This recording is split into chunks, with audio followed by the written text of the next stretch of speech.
Supreme Court huhudasin na rin si Vice President Sara Duterte at ito, Sandro Marcos na himatay daw sa kanyang opisina dahil low blood. Aba naku.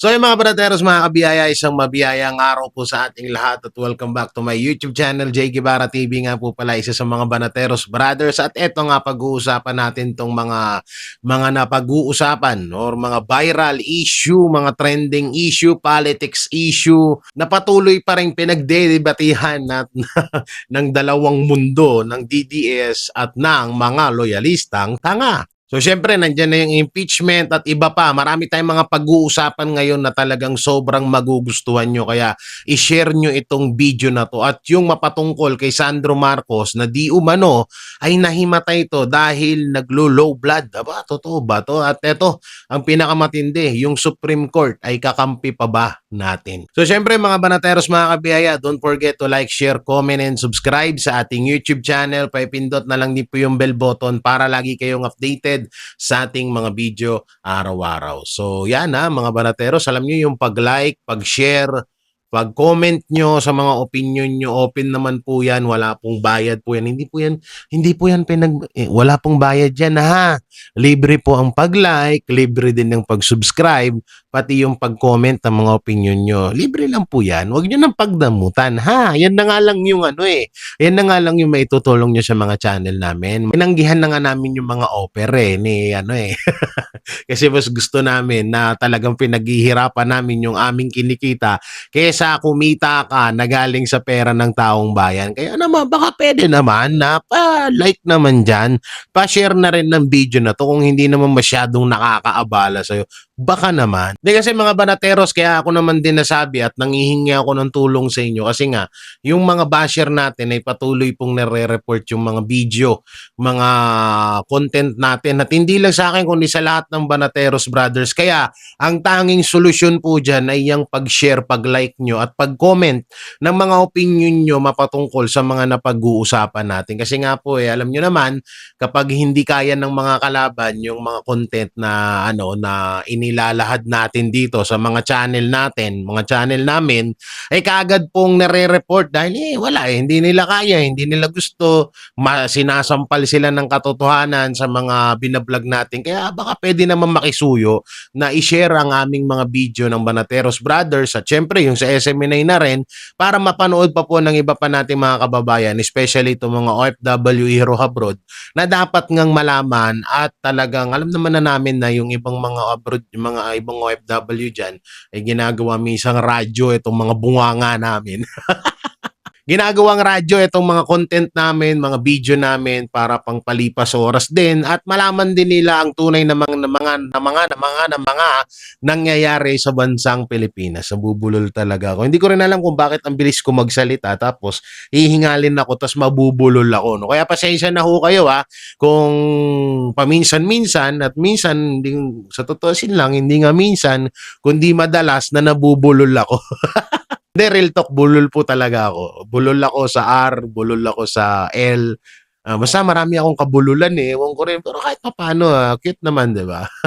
So dahil nga kahapon, mga banateros, ay napag-usapan po natin yung hudas or humuhudas sa mga Duterte, may mga chat po. Malari sa Ontiveros na rin pala ako. Sobrang dami pong nag-chat sa akin at na-curious kung sino nga daw yung hudas na yon. So sabi ko, kagaya ng sinabi ko sa vlog ko, hindi ko nga pwedeng sabihin dito. Ang nagbubukod tanging may karapatan lang na magsabi ho niyan ay walang iba kundi ang mga Duterte. Alam ko na alam na nila yan. Matagal na nilang alam yan na may talagang ganyan. At hindi na rin bago yan sa larangan ng politics world.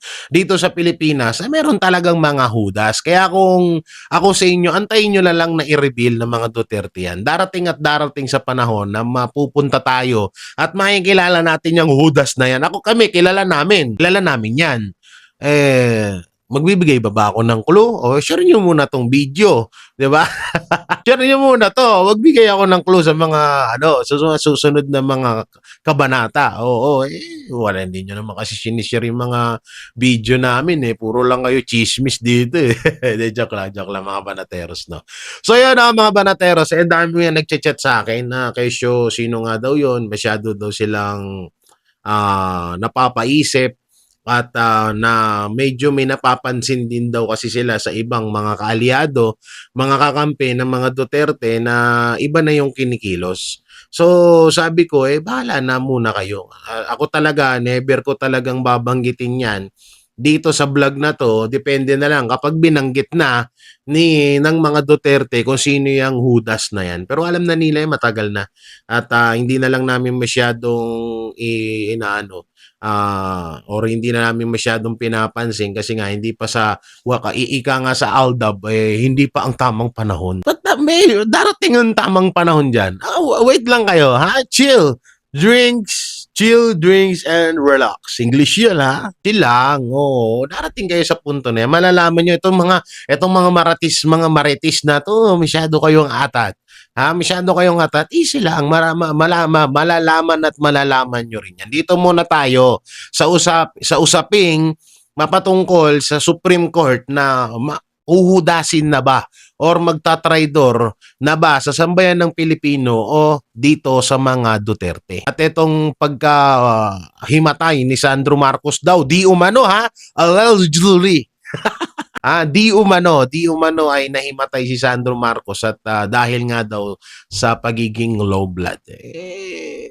Kasi kahit papano may mga supporters naman tayo na nasa St. Luke's, no? At may ba't ko ba nabanggit yun? Yari tayo dyan, hindi na tayo makakuha ng source doon. Ayun nga, nahimatay daw. Mamaya natin pag-uusapan yan. Siyempre, kapag sinabi ko kagad ngayon, at pag sinabi ko kagad ngayon, lalayasan nyo na yung video ko. Siyempre, nakuha nyo na yung chessmes. Oo. So, mapunta nga tayo dito sa witness na sinupalpal ni Senator Chis Escudero. Yan na nga. Oo, parang ano lang din to parang si Matibag lang din to Attorney ka? Yes, I am attorney for 29 years. O, ba't di mo alam tong batas na to? Please refreshing me. So itong panibagong witness na to ay nagkakaleche-leche na itong mga anti-Duterte dahil palpak na naman ng paulit-ulit itong mga witness na hinaharap nila dyan sa impeachment trial laban kay Vice President Sara Duterte. At ngayon pinapalakpakan ng mga netizen na itong si Senator Chis Escudero, hindi porket na alam naman na natin kung nasa si Senator Chis Escudero, di ba? Nasa majority ngayon, nasa Gatchalian block. Pero dahil nga ay may mga nababalitaan tayo na itong si Senator Chis Escudero ay napakaganda rin na siya yung nahalal or siya yung napili diyan sa pagiging presiding officer ba tawag doon? Oo, comment nyo na lang diyan sa comment section. Talagang may posibilidad na talagang hindi niya tatraidorin etong tawag dito, etong si VP Sara Duterte. At ayun, nakalimutan ko pala, may dalawang senador na maaaring mag-traidor sa majority. Uy, ano ko pa yung mic natin ha? Yan, pag-uusapan din natin. Mamaya lang, mamaya no. So yun doon nga, yung witness nga na etong hinayupak na tong mga to. Alam nyo, tawang-tawa ako doon talaga. Alam nyo, barado siya no? Alam mo yun na tipong siya dapat ang tinatanong pero siya yung nagtanong, no? At dito lumalabas lang mga banateros, mga kabiyaya, na talagang alam mo yun na lahat ng kahit na talagang naiisip mo na kapag ikaw talaga ay gumawa lamang ng kwento na wala din namang kwenta at walang katotohanan, napupunta talaga sa wala.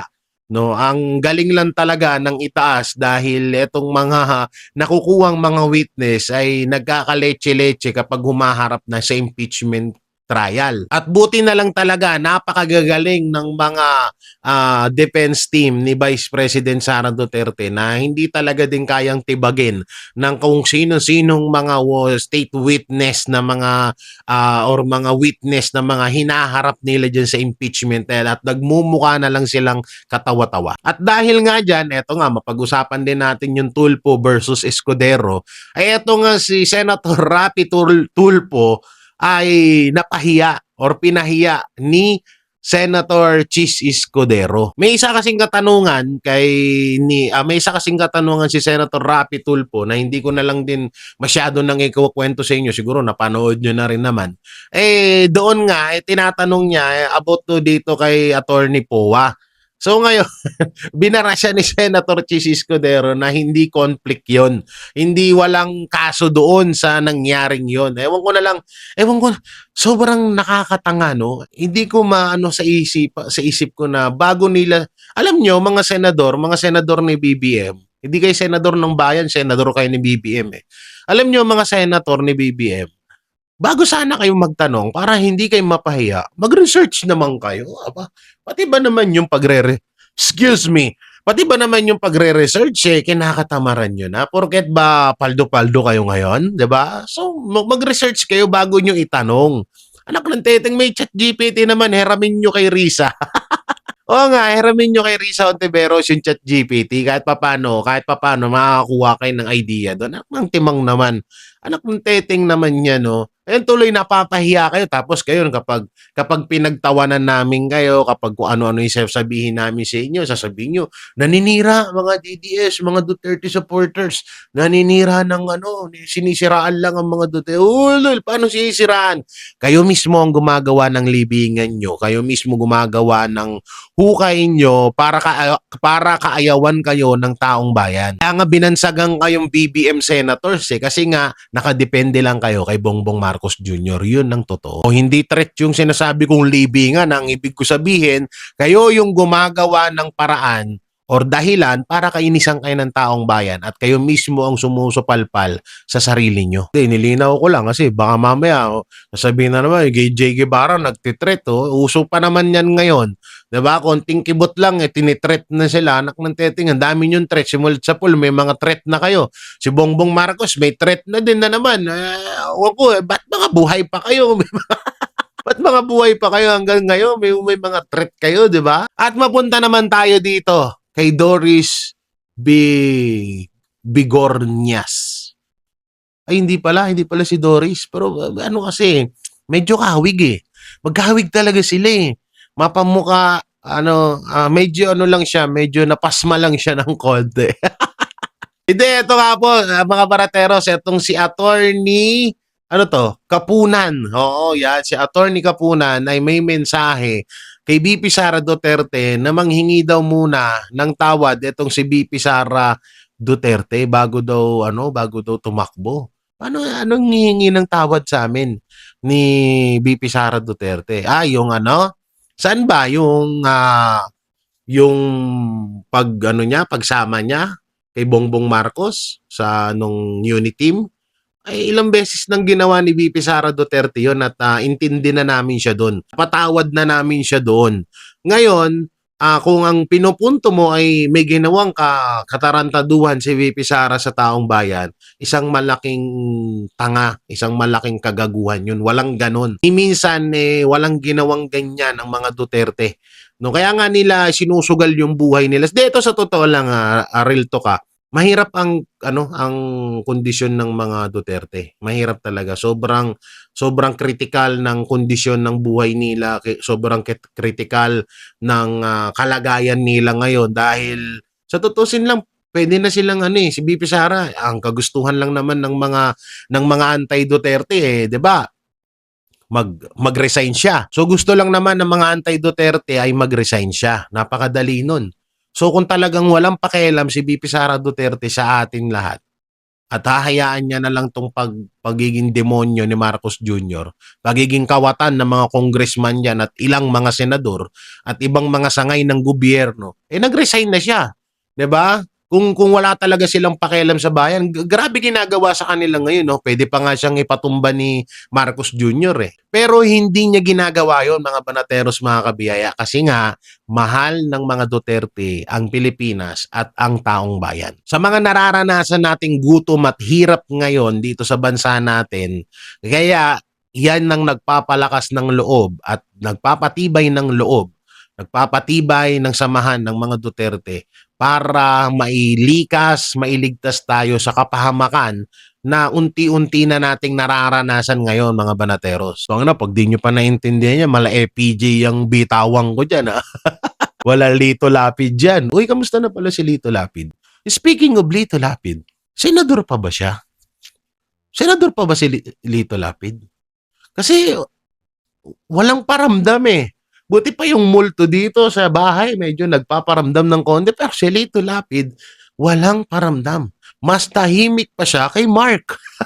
Hoy Doris, attorney Kapunan, ha?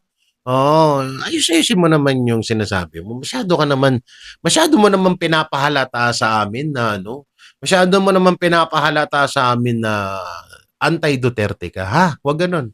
Wag ganun. Tumatanda ka na. Oo, ilang taon na lang. Hindi ko naman siya pinapanalangin na mawawala ka na sa mundo, pero ito ang realidad na pwedeng mangyari sa lahat naman tayo mapupunta diyan. Pero matanda ka na, attorney. Baka pwede ka naman na magbago-bago. Ha? Tangina, yung mga ganyang edad, attorney, dapat yan, nagbabagong buhay na. Balik loob na. Hindi balik demonyo.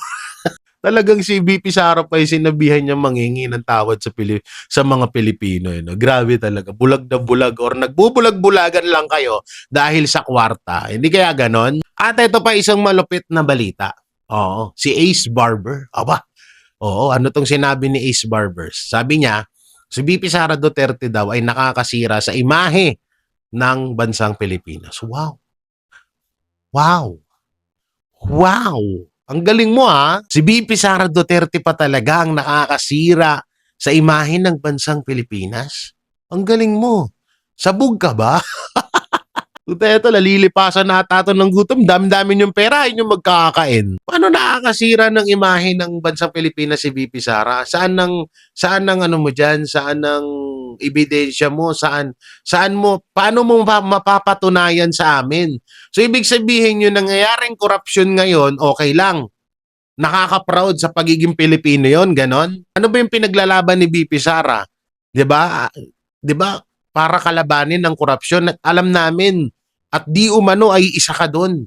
'Di ba? So anong pabor? Alam mo, Ace Barber, sa sobrang katangahan mo na ngayon, sa tutusin, nanghihinayang din kami sa iyo eh. Kasi isa ka din sa mga hinahangaan namin noon. Isa ka din sa talagang maituturing namin na umiidolo at nagmamahal sa mga Duterte dahil sa magagandang ginawa nila sa bansang Pilipinas. Pero ngayon, nagiging kupal ka ng puking ina mo. Magbago ka na, ha?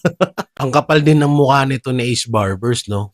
Sila yung nakakasira ng imahe ng Pilipinas, ibinibintang nila sa iba. Bakit? Sino ba yung mga involved sa mali-malitang pera? Di ba si Marcos, si Romualdez, si Lisa, si Sandro Marcos, at kayong mga congressman? Di ba? Kayong mga anti-Duterte. Tapos sasabihin nyo sa amin, si VP Sara ang nakakasira ng imahe ng bansang Pilipinas? Ha? Yung eating manner ba? Ace Barber, yung hindi talaga nitong mga to, no? Ang kakapal ng mga muka, no? Mas makapal pa yung mukha nyo sa kalyo ko sa paa eh. Sobrang alam mo yun, ewan ko ba kung ano ba, may nakapagpa-check up na po ba kayo, Ace Barbers? Nakapagpa-check up na ba? Kasi parang nawiwirduhan na kami sa inyo eh. No, nawiwirduhan na kami. Hindi kaya yung sakit ni Marcos Jr. nakakahawa? Hindi kaya yung utak ni Marcos Jr. na ipapasa niya sa inyo kaya nagkakaganyan na rin kayo? Ang lakas dili, no? Nakakasira ng imahe mga Duterte. Punta kaya pala naging top 3. No, pumasok sa top 10 most powerful tama ba? People, si dating Pangulong Rodrigo Duterte. Ang kahanay niya doon, sino? Si Donald Trump, President Putin, 'di ba? Vladimir Putin. So, tapos sasabihin niyo nakakasira ng imahe ang mga Duterte. Eh ikaw, anong napatunayan mo? Eh baka nga yung distrito mo, kinakamuhian ka na nga din eh. Tigilan mo kami ng ganyan mo, Ace Barbers. Sapat na sa amin yung nalaman namin yung tunay na ugali mo at nahubaran ka ng maskara. Okay na yun, wag mo nang dagdagan. Maawa ka ha. Maawa ka sa katangahan mo. Bumabalik sa inyo lahat yan eh. Yung sinasabi mo, para yan kay Marcos Jr. at sa inyong mga kongresista na mga kuratong baliling. Tigil-tigilan mo kami dyan ha. Matulog ka ha. Matulog ka, minom ka ng gatas. Wag mo masyadong himurin yung puwet ni Marcos. Kaya ka siguro nagkakaganyan eh. So yung mga banateros, mapunta naman tayo dito kay Arnold Clavio. At nananawagan siya sa mga Duterte supporters na wag daw idamay si Alex Yala dahil lang nakasuot ito ng kulay green. Wait lang. Hindi kami ang gumagawa niyan. Ha? Hindi kami ang nag-i-issue niyan, kundi yung mga loyalista, pingkiyawa, mga dilawang tae na kasama mo. Ba't sa amin mo ibinibintang yung hinayupak ang panot ka? Wala kaming problema kung magsuot ng kulay green yun. No? Wala kaming pakialam dun at wala kaming walang problema sa amin. Ang problema kayo. Kayo yung nagiging toxic. Big deal sa inyo yung pagsuot ng kulay green ng pamilya ni Alex Yala at mismong si Alex Yala. Kaya nanggagala 80 kayo. Eh ngayon panalo at wala dun si Marcos. Sabi nga ni Auntie Claire, hindi nga daw nanood si Marcos Jr. dahil may dala daw siyang malas. Eh buti alam mong puking ina ka. Diba? Buti naman alam mo Marcos Jr. na may malas ka. O tignan mo, nagsuot ng green si Alex Yala. O diba? Champion. Diba? Swerte talaga yung kulay green na yan. No, kaya kung yun man ang sinuot at desisyon ni Alex Ayala, desisyon niya yon. Ngayon, kung yan ba ay simbolo ng pagiging Duterte supporters niya, nasa kanya yon. May sariling pag-iisip, may sariling utak yan, Arnold Clavio. Hindi katulad mo na utak gang munggo ha. O wag niyo isisi sa amin yan dahil hindi kami ganyan.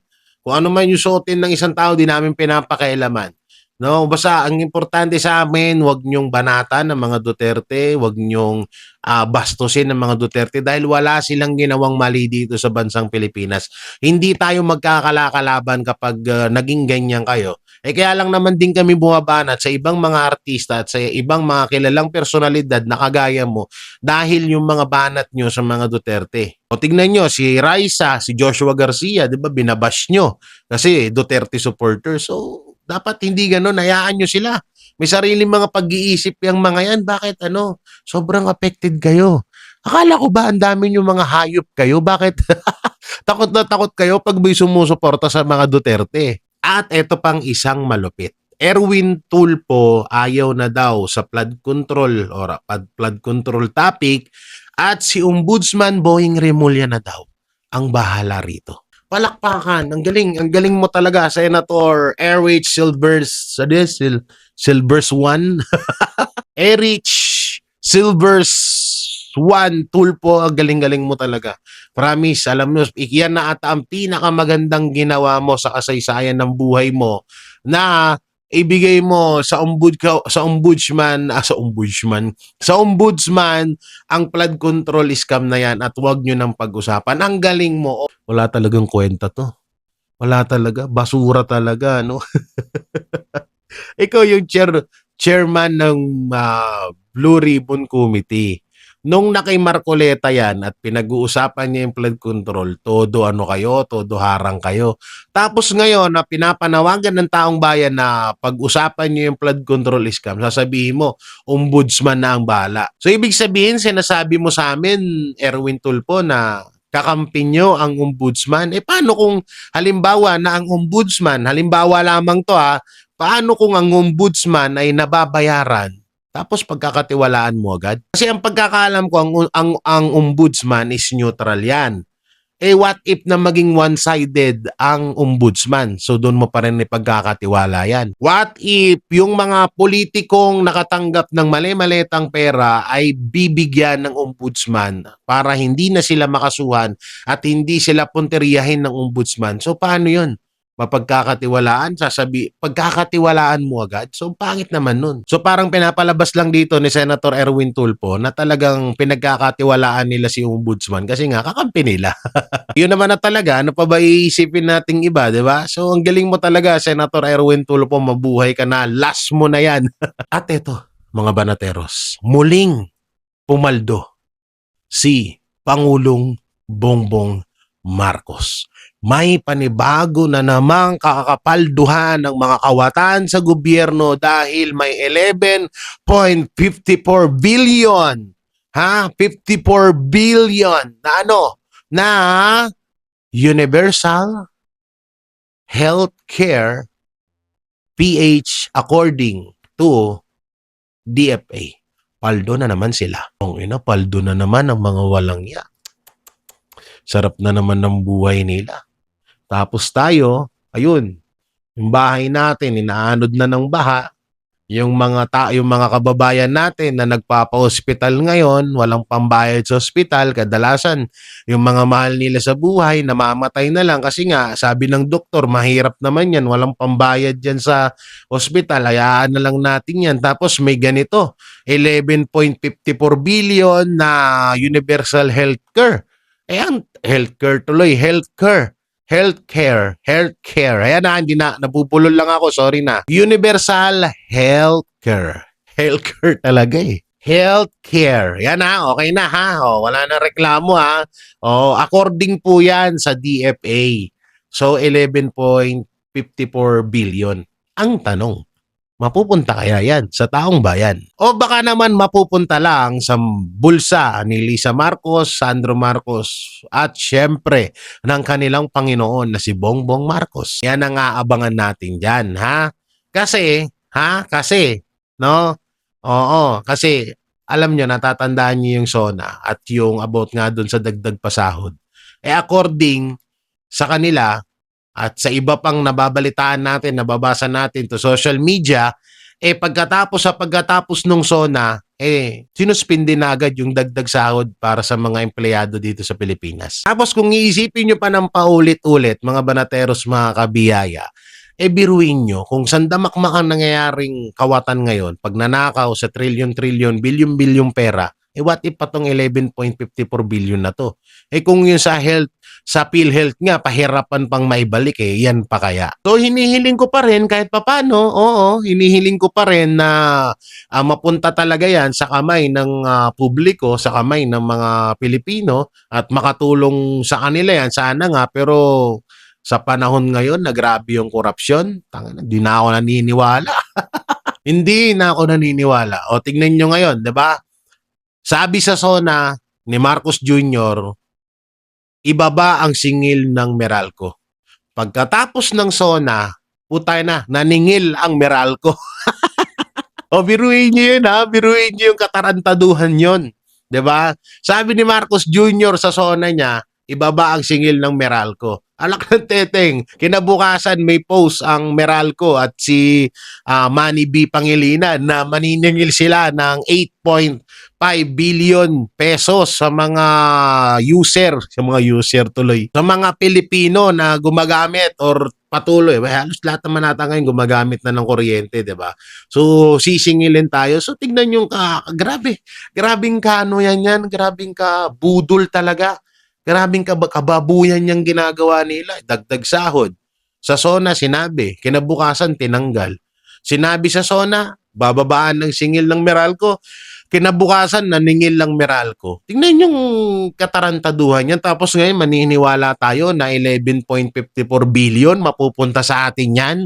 Kalokohan yan. Ako naniniwala dyan. Hype, mga utangin ng mga hype na yan. Di pa sana lang talaga yung pinambibili yung pera namin, mabulunan sana kayo at di na matanggal. Tapos nabulunan si Ma'am Shitals, no? Tapos si Charis, pati si Ngagba. Tapos lumabas dito yung pulburon sa ilong. Putang ina, sagwan. Hindi, grabe naman na talaga kasi ngayon, diba? Grabe na. Ngayon nga, yung impeachment na yan alam naman na natin panakip-butas lang yan sa flood control scam. Diba? Panakip-butas. Kaya sa tutusin, gustong-gusto pabor na pabor sa mga politikong mga kawatan dyan, yung nangyayari ngayon sa impeachment. Gustong-gusto pa rin. Sa totoo nga lang, kung pwede nga nilang i-extend ng 10 years yan para lang mapagtakpan yung pagnanakaw nila sa kaban ng bayan, gagawin nila. Para lang hindi mapansin ng taong bayan at hindi na mapag-usapan yung flood control. Kasi may ugali ang mga Pilipino, hindi ko nila lahat, pero may mga ugali ang mga Pilipino na kapag natabunan na yung isang issue ay hindi na rin inuungkat. Kaya nga buti nandito talaga kami. Nandito kaming mga Banateros Brothers at iba pang mga Duterte supporters, Duterte vloggers na talagang paulit-ulit na iminumulat sa inyo yung mapatungkol sa 2023 national budget, 2024 national budget, 2025, 2026. At ngayon, na nangihingi na naman sila ng 7 trillion mahigit na pondo sa 2027 national budget. So panibagong nakawan na naman ang gagawin nila. So lahat ng mga pagnanakaw na maaari nilang gawin, ang pinang-display nila yung impeachment. Para nga naman hindi mapansin. Kaya lahat ng nangyayari talaga dito, budol yan eh. Budol. Magsimula sa umpisa na binudol tayo ni Marcos, kesyo yung bigas, pababa yung 20 pesos, yung pamasahe, yung kuryente, etc. Yung mga ganito, ganyan. Putang ina, hanggang ngayon, wala. Nagkasakit na lahat-lahat si Marcos Jr. sa tumbong hanggang ngayon. Hanggang ngayon, wala pa rin nangyayari. Yung mga pinangako niya, yung mga flood control, yung mga bigas, pamasahe, wala na. Nagmukha ng kupos si Ma'am Shitars. Nahihimatay na si Sandro Marcos saka baka nagpupuyat lang naman. Ano, lahat na eh, wala na eh. No, nagiging ewan na talagang alam mo yun, mukhang naunahan pa magdugo yung puwet ni Marcos Jr. bago maipatupad yung mga pangakong sinabi sa atin eh. Walang yan na yan. Halos lahat na talaga ngayon budol na. Kaya mga barateros eh, hindi na tayo umaasa dyan sa 11.54 billion na yan na malalasap or mapupunta sa taong bayan sa atin na mga ordinaryong Pilipino yung pera na yan. At eto nga mga banateros, eto may nakita lang ako habang nagpapahinga ako, pinapapahinga ko kasi yung lalamunan ko kasi baka baka ma-hurt yung vocal cords natin. Syempre, wow. So ngayon nakita ko to, ayan oh. Nakita niyo ba yan? Ayan, survey. So babasahin natin Oh, epekto naman pala yung threat na ginagawa ni Rize. Ang unang-una po na nakakuha ng mataas na ratings for pre-election Vice President. Oo, sa pagiging Vice President sa 2028 ay siyempre number 1 si Senator Robin Padilla na nakakuha ng 20.3%. Kasunod niya si Senator Bongo na nakakuha ng 20.6%. At kasunod niya si Grace Po na nakakuha ng 14.6%. Kasunod naman niya si Bam Aquino na nakakuha ng 10.2% at kasunod nito ang pinakamaraming threat sa kasaysayan ng Pilipinas. Walang iba kundi si Risa Ontiveros. Pangilan ba siya? 1, 2, 3, 4, 5. Pang top 5 na po si Senator Risa sa pagiging Vice President sa 2028. Nakakuha ay sa wakas, hindi na sayang ang kadramahan ni Risa Ontiveros dahil siya po ay nakakuha ng 8.1% at kasunod niya si Kiko Pangilinan na hindi ko na kailangan pong basahin ko ilang percent ang nakuha niya dahil wala akong pakialam sa hayop na yan. Uto no, Risa Ontiveros, umangat-angat ka na. Nung nakaraan, 0.1 ka. Ngayon, 8.1%. Effective yung threat pala, no? Ang galing. Oo, effective yung threat. Talagang pasok na pasok. Dahil dun sa sinasabi mong threat na kung sino yung nag-threat kay Bongbong Marcos, yun din na nag-threat sa'yo, ngayon napapakinabangan mo na. Ganun lang pala yung taktika. Kailangan lang ng threat sa'yo palagi para tumaas pala yung ratings mo. Pero sorry ka kasi pang top 5 ka pa rin. Kulelat pa din. Wala talaga si Risa. Promise. Inday. Day, Risa. Makinig sa akin, Day. Day, kinig ka sa akin, Day. Maghimunong ka na, Day. Tigilan mo na yan, Day. Tigilan mo na yung kabaliwan mo, day. Pa-check up ka na, day. Magtutulog ka na lang. Okay na yan, isang beses na napalasap ka sa pagiging senador. Tama na yan. Hindi ano sa tutusin, hindi namin alam bakit ka nakawala sa Mandaluyong eh. Pero tama na yan, ha? Wag ka na kasing wag ka nang muna ng mataas na posisyon. Tanga ka nga eh, hindi ka nga pwede doon. Oy, pero congrats natin ha, si Senator Risa Ontiveros sa kahit papano pang top 5 siya at nakakuha siya ng 8.1%. Oy, palakpakan naman natin. Kahit papano, 'di ba? Maging proud naman tayo kay Inday Risa. Oo, pang top 5 naman siya, kasunod siya ng Kulelat. At dito na nga tayo mga banatero sa exciting part. Ito na nga, yung dalawang senador na maaaring humudas sa kampo ng BBM Senator. Opo. May hudas na po at merong maghuhudas na po sa kampo ng BBM Senators. Pero ngayon hindi muna natin papangalanan na kasi nga syempre nadedelikado sila. So ang ginawa, ganito daw yung kwento.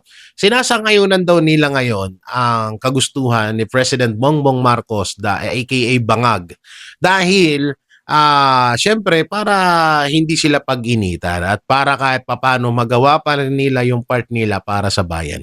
So ngayon ang tanong, sino itong dalawang senador na ito? No? At talagang yung isa nga dito medyo kinakamuhian ngayon at talagang pinagtutulong-tulungan ng mga ng mga tawag dito ng mga netizen at mukhang ito ay hindi na rin mapapatawad. Pero siguro naman kung siya ay bandang huli bumaliktad at traitor rin niya naman ng BBM senators, kahit paano siguro magbabalik sa kanya ang tiwala ng taong bayan. Pero itong isang senador ay goods na goods pa rin po mapahanggang ngayon sa mga Pilipino kahit na nandoon po siya sa hanay ng mga BBM senator. So, sino kaya itong mga senador na ito? Pero itong isang nito talagang alam na namin na hindi talaga 100% na hawak sa leeg ni ng BBM or ng kampo ng mga anti-Duterte. Talagang pasimple lang, pasimple lang at talino ang ginagamit. So abangan natin 'yan. At eto nga yung Ghost Project sa Ilocos Norte ni Sandro Marcos.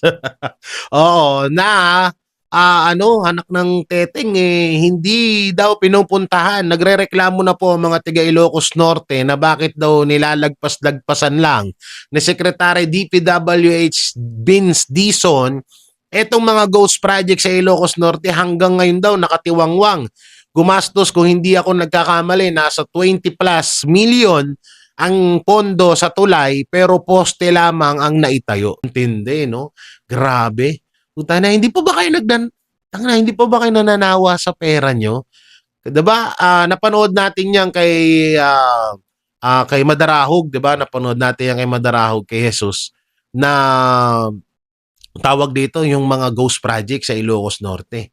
Hanggang ngayon hindi pa rin natin nakikita kung pinuntahan ba ni Vince Dizon yun, kung tapos na ba yung na yun, yung tawag dito yung mga project doon ngayon nakikita ko sa mga post sa social media at yung ibang mga tiga Ilocos Norte na mismo ang nagbubulgar ng kanilang congressman na si Sandro Marcos na na talagang grabe yung mga ghost project doon, sandamakmak. Bakit shoutout kay Boying Remulla, bakit etong si Sandro bakit hindi mo pinapakailaman at hindi nyo iniimbestigahan itong mga ghost project nila? Antindi mo naman din talaga, no? Talagang pinamumukha mo sa amin na talagang tuta ka ni Marcos Jr., ganun ba? Galing mo talaga. At dito nga mga banateros, speaking of Sandro Marcos, may mga nabalitaan tayo na itong si Sandro Marcos ay nahimatay sa mismong opisina. Tapos ito ay dinala sa hospital at ito ay chinek up at ito po daw ay nag-low blood. So ano nga ba ang isa sa mga sanhi bakit naglo-low blood? Ako po naglo-low blood po ako Naglo-low blood po ako kasi kadalasan po ng tulog ko ay madaling araw na mga alas 4, alas 3, alas 5. buong araw po ay tulog ako at gising po ako sa gabi. Pero hindi dahil nun, putang ina, hindi ako nagpupulburon ha. Hindi ako nagpupulburon ha, mga barateros ha. Ganun lang talaga yung gising ko at gising ko at pagtulog ko, madaling araw na at sa umaga tulog ako, sa gabi ako gising. Kaya nga itong mga video na ginagawa ko kadalasan ay madaling araw or gabi ko to ginagawa. No? So, grabe, no? Ngayon ay chinek up naman daw at ang sanhi nga daw ng sakit ay low blood. So ngayon, eto pa yung isang malupit dyan. Nakuha daw itong low blood na ito at medyo na delikado daw yung kalagayan ni Sandro Marcos. Di umano ha, di umano. So ulitin ko, hindi to 100%. No, di umano. Dahil daw parang halos 5 araw or mahigit 4 na araw na hindi nakakatulog etong si Sandro Marcos. Ano kayang dahilan, no? No, una-una, ang yaman-yaman nyo naman na binigyan ka pa ng award na ikaw ang pinakabatang pork barrel king. 'Di ba? So, ano pa bang pinag-iisip nyo? Depende na lang kung may bisyo kayo, 'di ba? Yun na lang talaga. Kung halimbawang totoo man to mga banateros disclaimer wala pa po itong 100%. No, ito ay bali-balita pa lamang, no? Pero kung totoo man at nahimatay nga at dahil sa walang tulog ng ilang araw, posible naman na stress kayo. Anong kinaka-stressan nyo? Wala nga puro ghost project nga sa Ilocos Norte, 'di ba? So katarantaduhan naman ata na na ma-stress pa kayo diyan sa kalagayan nyo. Humihiga kayo sa pera namin. So ewan ko na lang, siguro magantay-antay na lang tayo ng iba pang mga vloggers na maglalabas nitong issue na to. Pero ito ay lang naman natin, nasagap lamang at wala pa tong matinding ebidensya, walang mga picture. Ito ay sabi-sabi pa lamang mga banateros. At mapunta na nga tayo sa usapang hudasan. Hindi natapos-tapos tong usapang hudasan na to, no? Ito ngang Supreme Court ay maaari or di umano'y uhudasin na or hinuhudas na ang mga Duterte at ang taong bayan. Kasi nga mga banateros, naglabas sila at nagtataka ang taong bayan na bakit may mini trial, may mini trial sa HOR. Alam naman nating wala sa konstitusyon 'yun, 'di ba? Tapos nag-moot and academic pa sila. Ewan ko, sobrang naguguluhan na ako sa kinikilos ng Korte Suprema ng Supreme Court. Kung kailan nandun na sa Senado ang impeachment laban kay Vice President Sara Duterte, tsaka pa sila nag-mini trial. So, sobrang nakakapagtaka. At napapaisip tuloy tayo na kakampi or hindi na ba nating kakampi ang Supreme Court? Bakit ganito sila? Ako'y nagtatanong lang at hindi naman po masama ang ko. Wala naman pong masama at siguro naman ako ay ordinaryong Pilipino at may karapatan ako magtanong. 'Di ba? Kasi nakakapagtaka katulad na lang niyan yung dito kay Senator Bato de la Rosa. Kapag nahuli si Senator Bato de la Rosa, dapat unang-unang humadlang diyan ay Korte Suprema, ang Supreme Court. Kagaya na lang nung ginawa kay Pangulong Duterte. Pero 'di ba wala So, yan nga yung katanungan ng taong bayan na kung eto bang Supreme Court ay hudas na rin ba at hindi na rin ba kakampi ng sambayan ng Pilipino. So grabe no, pati Supreme Court di parang makokontrol na nila. Kagaya ng sinabi ko, kapag ang Supreme Court ay bumaliktad na rin at hindi na nakadepende sa mga Pilipino, isa rin yan sa pinaka mahirap na parang nakakaiyak na na kabanata sa usapang ito, no, sa usapang politika. At kapag nawala pa ang iba pang mga relihiyon kagaya lang ng KOJC, Iglesia ni Cristo at mga kapatid nating mga Muslim ay makontrol na rin ng Administrasyong Marcos, wala na tayong asahan. So ang Supreme Court, kung halimbawa makontrol ng Administrasyong Marcos or ng mga anti-Duterte, may pag-asa pa rin tayo. Yun nga, yung tatlong relihiyon na yan. Ngayon, yung tatlong relihiyon naman na yan, hindi rin ako naniniwala na kaya nilang bilhin yan dahil ang KOJC subok na, 'di ba? Subok na ang KOJC na talagang nagsakripisyo si pastor para sa lahat, hindi lang kundi para sa lahat, no? Nagsakripisyo siya at hindi siya nagpabenta, hindi siya nagpabili or hindi siya nabili ng mga anti-Duterte para kalabanin ng Duterte at ang sambayan ng Pilipino. So, yan na lang talaga pag-asa na natin. Wala na tayo etong Supreme Court, medyo nalalabuan na rin na tayo sa mga pinaggagawa nila ngayon. So medyo nakakalungkot lang sa parting 'yan, no. So kayo mga banateros, anong maikokomento nyo? Siguro manghingi na lang ako ng opinion sa inyo kasi mahirap na baka mamaya masamain ng Korte Suprema sabihin natin, no. So kayo, anong maikokomento nyo ho dito? No, sa maaaring paghuhudas ng Supreme Court sa mga Duterte at sa mga Pilipino. At dito sa dalawang senador na maaaring magtraidor sa mga BBM senators, lalong-lalo na kay Bongbong Marcos. At doon sa balitang nahimatay si Charis dahil kumanta ng Pyramid, ang taas ba naman nun eh? Hindi, joke lang. So ano mo maikokomento nyo sa mga napag-usapan natin? Comment nyo lang po dyan sa baba. At syempre, don't forget to like, share, comment, and subscribe sa ating YouTube channel. Paipindot na lang din po yung bell button para lagi kayong updated sa ating mga video araw-araw. Mega love shoutout sa lahat ng OFW Hero Abroad, saan man panig ng mundo, sa lahat ng mahal nating mga senior citizen at sa lahat ng patuloy na sumusuporta sa Banateros Brothers, kay Banat Bay, sa SMNI at kay Pastor, sa Pamilyang Duterte at syempre sa YouTube channel at sa akin din mismo, sa Jay Guevara, sa aking Facebook page, sa JG Banateros, TikTok account na Jay Guevara at dito sa channel natin sa YouTube na Jay Guevara TV. So maraming salamat. Ingat po kayo palagi. God bless and peace and bye-bye. Yan ang Banateros, walang inuurungan. Pag tama palakpakan, pag mali ay babanatan. Yan ang Banateros, boses ng ordinaryong Pilipino. Banateros ay walang makakaawan, walang inuurungan. Banateros